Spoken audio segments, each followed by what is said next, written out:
Magandang araw mga ka-painters. Ngayong araw mga ka-painters, magkakabit po tayo ng ating vinyl tiles mga ka-painters. Nakikita niyo po ito yung kakabitan natin ng vinyl tiles. Yan, meron na po siyang dating vinyl mga ka-painters. Hindi na po natin tatanggalin yung dating vinyl. Kasi ang hirap po talagang tanggalin mga ka-painters. Alam niyo yung mga sinaunang pagkakabit, rugby po yung ginamit nila mga ka-painters. Kaya ito ngayon ang gagamitin natin na vinyl tiles. 30 by 30 halos parehas po doon sa dating vinyl tiles na nakakabit mga ka-painters.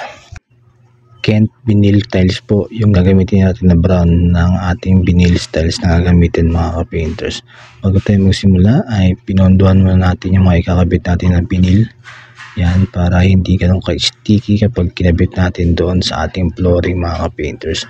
Nalinis na rin natin siya at magka-apply na rin po tayo na ating pantikit mga ka-painters. Ang ginamit natin dyan mga ka-painters, syempre yung power band na ating glue mga ka-painters. Yan yung ginagamit natin ngayon at pinapahid natin dito sa flooring mga ka-painters. Meron po siyang libre na na paleta, meron mga spikes. Mas mabisa pong gamitin yan at advisable po talaga gamitin yung mga ganyang paleta na merong spikes mga ka-painters para lalo mas makapit yung ating kakabit na vinyl tiles. Sa mga hindi pa po nakasubscribe ng aking YouTube channel, please subscribe Gary Construct TV para update kayo sa mga bagong video ko na nilalabas about painting works, basic knowledge and construction technique mga ka-painters. And meron din po akong Facebook account, aking Gary Construct Painters. Please follow my FB account mga ka-painters. Yan mga ka-painters, nag-a-apply na po tayo sa ating flooring na ating power band na ating ginagamit na glue dito sa ating ginagawa na vinyl installation mga ka-painters. Yan, nakikita niyo naman po. Yun lang po ang paghagod yan mga ka-painters. Manipis lang po yung paghagod.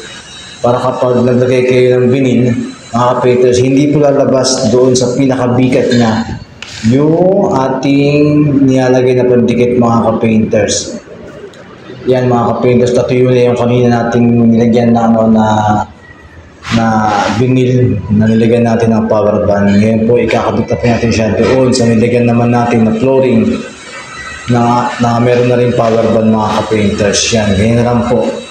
Ganyan lang po ang pagkabitan mga ka-painters. Pasensya na po kasi yung isang kamay ko lang po pilang didikit ko po sa ating vinyl kasi wala po tayo ngayong videographer kaya ako lang mismo yung nag-video mga ka-painters. Yan, ganyan na po ang pagkabit mga ka-painters. Nakikita niyo po, yung bigat niya po mga ka-painters, wala po siyang lumalabas na kulay puti yung gawa ng glue mga ka-painters kasi nga po manipis lang po yung ating in-apply na power band mga ka-painters kaya hindi lumalabas sa mga bigat na ating vinyl. Ito na po mga ka-painters, tatapos na po tayo mag-vinyl. Yan, nakikita niyo naman po, napakalinis na po yung ginawa natin. Wala po diyang lumalabas na kulay puti. Kahit apakan po natin yung mga ka-painters, hindi lumalabas yung pandikit sa mga gilid ng ating vinyl na nilagay mga ka-painters. Yan. Kasi nga, manipis lang po yung ating nilagay. Pero kahit manipis po yung mga ka-painters, okay na okay po yun. God bless mga ka-painters.